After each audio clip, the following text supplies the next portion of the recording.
মুহাম্মাদুর রাসূলুল্লাহ।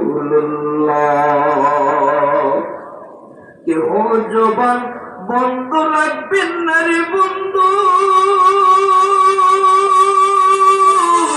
ইমানের আওয়াজটা লাগাইয়া চিৎকার মেয়েরা একটাবার বলো না তোমার আমার মালিককে।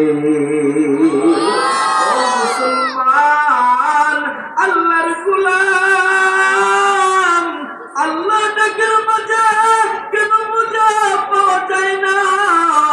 আল্লাহ ডাকের মাঝে কেন মধু পাওয়া যায় না? আল্লাহ নামের মাঝে কেন ফরমালিন যুক্তের আওয়াজ পাওয়া যায় রে গোলাম? ফরমালিনটা মুক্ত করিয়া নির্বেজাল ইমান